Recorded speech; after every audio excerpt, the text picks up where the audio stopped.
Motivated na si Jimmy Butler, nakipag-trashtukan pa kay Chris Paul. No more joke time para kay Jimmy Buckets mga bro. Dismayado naman sa bagong teammate si Victor Wembanyama. Second preseason game ng tandem ni Victor Wembanyama at Chris Paul kalaban ng kompletong lineup naman ng Miami Heat. Well, first quarter unang butas sa opensa nakuha yan ni Wemby mula sa kanyang transition 3-pointer. Yan ang nagpapayunik sa isang Wembanyama mga bro, ang abilidad na makatira sa tres. After nyan, gandang assist naman ang naibigay niya para kay Jeremy Sochan. Yun nga lang, kumana naman ang 10-2 nating run ng home team. Nagsimula yan sa corner 3-pointer ni Bam Adebayo hanggang sa sunod-sunod na nag-commit ng turnover ang San Antonio mga bro. Agaw ni Butler, wala nang nagawa si Chris Paul. Eto, gandang lapas ni Terry Rozier para kay Bam Adebayo. Nakalamang ng 7 points niya ng Miami, pero etong si Chris Paul bahagyang napa-take over naman sa San Antonio. 2-3 sa first quarter kaya muling nakadikit ang visiting team.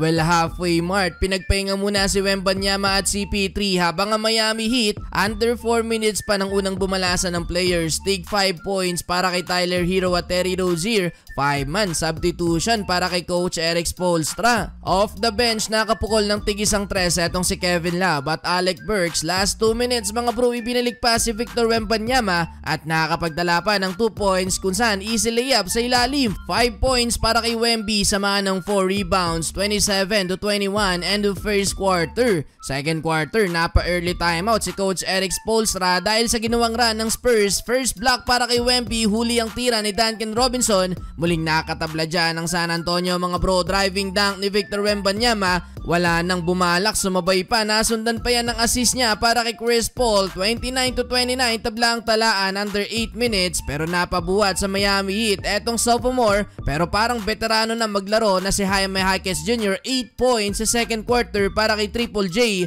Napakagat pa sa fake na to ang dalawang bantay dahil sa kanya muling nakalamang ng 8 points ang Miami Heat. Leading scorer sa bench ng San Antonio etong si Keldon Johnson with 10 points. 12 points naman para kay Jeremy Sochan. Bago mag last 2 minutes, another alley-oop play, Terry Rozier to Bam Adebayo. 15 points na para kay Bam sa first half. Eto, last 2 minutes, napituan ng offensive foul sa play na to si CP3. Wapakel si Butler mga bro, kinuha na lang agad ang bola. After nyan, si Butler naman ang nag-commit ng foul, sadyang binangga si Chris Paul. Dito bahagyang nagkakainitan ng dalawang players mga bro at may pangaasar pa dyan si Jimmy Butler. Tinatawanan lang si Chris Paul. Well, lamang sa first half ang Miami Heat. Tuling basket ni Tyler Hero over Victor Wembanyama, 59-49 halftime. Entering the third quarter, di na pinaglaro ng Spurs si Victor Wembanyama habang kompleto pa ang starting 5 ng Heat. Jimmy Butler one-handed putback dunk kontra kay Jeremy Sochan.